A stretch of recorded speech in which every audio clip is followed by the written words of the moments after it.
Pollock. Jackson Pollock nace el 28 de enero de 1912 en Wyoming, Estados Unidos.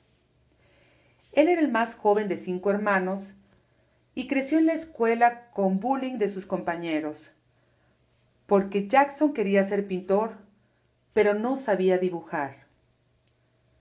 Él lo tenía muy claro, él iba a ser artista, un gran artista. Pollock encontraría su propia forma de expresar a través de la pintura. De joven, el pintor Jackson Pollock se muda con su hermano en un diminutivo apartamento de Nueva York. Ahí pintaba siempre fumando un cigarrillo que sostenía con los dientes. Él se concentraba en cargar un pincel en un bote de pintura muy disuelta, trazando líneas negras y rellenando con colores los espacios vacíos. En el suelo, decía Pollock, es donde me siento más cómodo, más cercano. Estoy realmente cerca a la pintura y con mayor capacidad para participar en ella. Ya que puedo caminar alrededor de la tela, trabajar desde cualquiera de sus 4 lados e introducirme literalmente dentro del cuadro. Cuando era joven, Pollock acompañaba a su padre, quien era topógrafo, a las reservas en donde tuvo contacto con los indios de la tribu Navajos, y a quienes vio pintar con arenas en el suelo realizando danzas y rituales. Realmente eso le inspiró. La bella Lee Krasner, una gran pintora, fue su pareja, y estaba tan segura de su genialidad que dedicó su vida entera y renunció a la maternidad para consagrarse a guiar y cuidar a Jackson, hasta el grado de recogerlo alcoholizado en las calles, ya que él sufría de esta gran enfermedad a un grado extremo.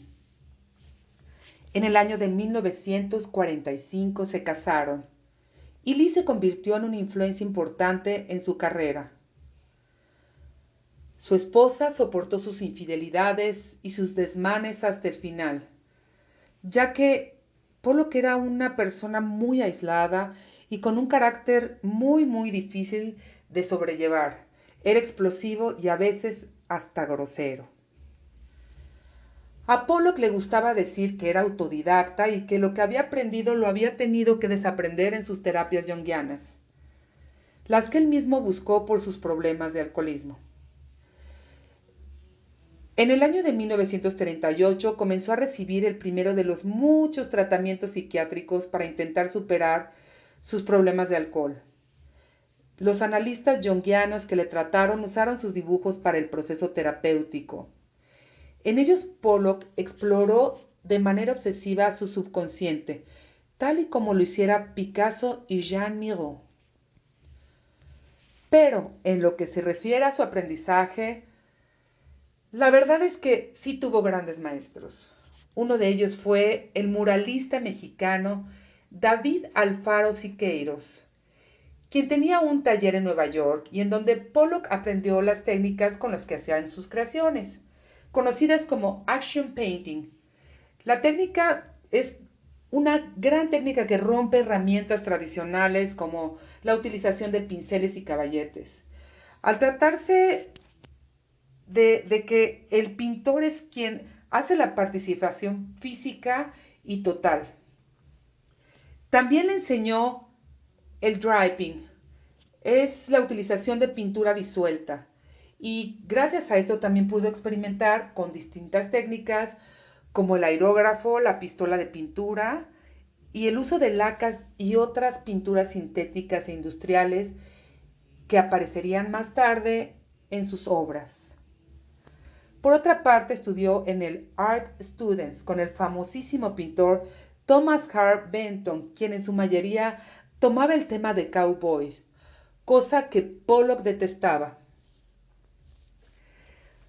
Jackson Pollock era un hombre inspirado en el arduo trabajo, sometiéndose sin parar a largas jornadas.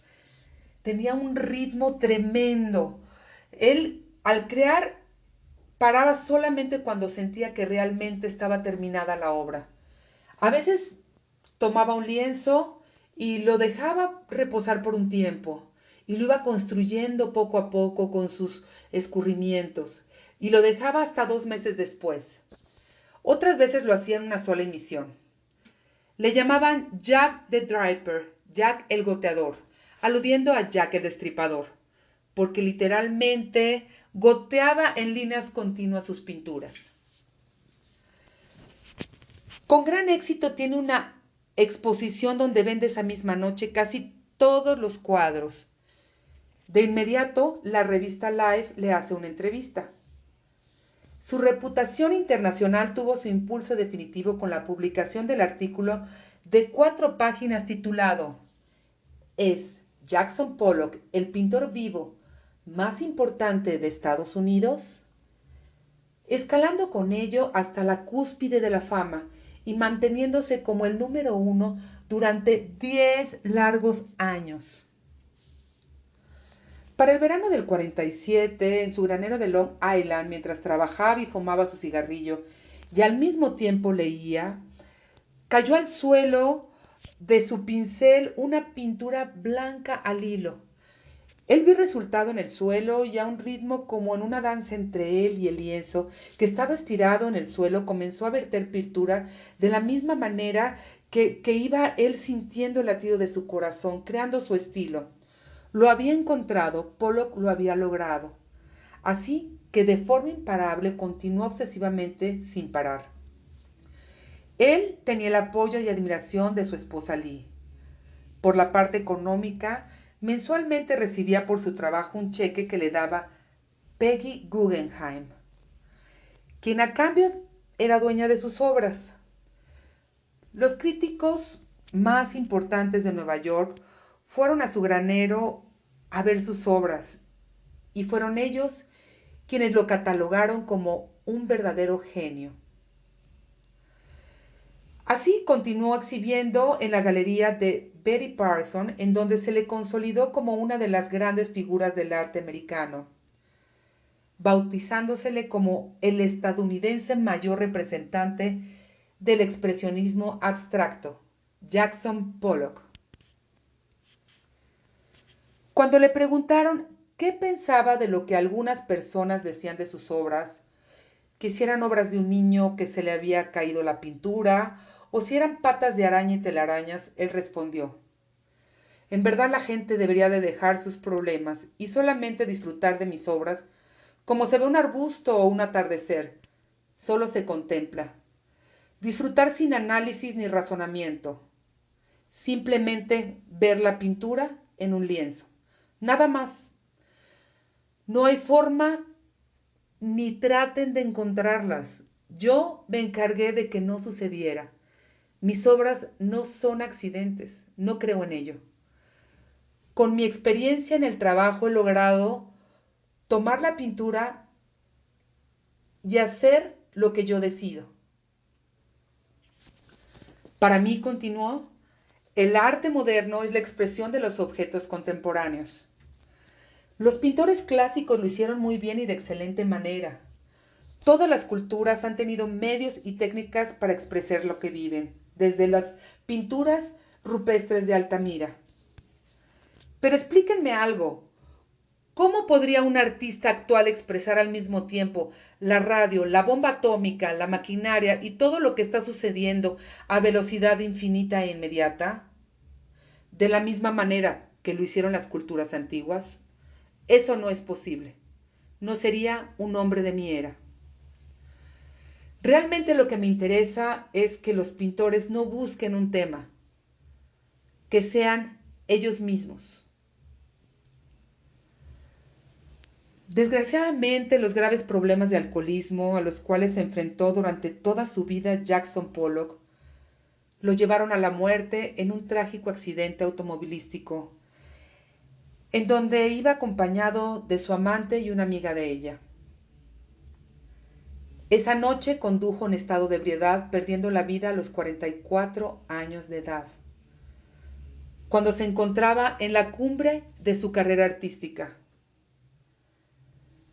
dejando su legado a su esposa Lee, quien se encargó de cuidar y colocar en el mercado del arte las obras de Pollock, que han alcanzado el primer lugar siendo la obra más valorada económicamente y vendida de la historia, en 200 millones de dólares. Sus obras últimamente han sido sometidas a un estudio de física donde descubrieron que las obras de Pollock alcanzan la genialidad gracias a la forma concreta en que el pintor aprovechaba la mecánica de fluidos para derramar la pintura sobre el lienzo, una forma de espirales. El estudio demostró que el artista tenía una gran comprensión de la dinámica de fluidos. Es por ello que Pollock decía: no creo en los accidentes, yo controlo todo lo que pinto. Por último, quiero compartirte que todo el legado de Pollock pertenece a una fundación creada por Lee, la Fundación Krasner-Pollock, quien da apoyo a pintores y artistas de todo el mundo, dando un aporte económico para crear sus talleres y tener sus materiales. Jackson Pollock, el mayor expresionista abstracto.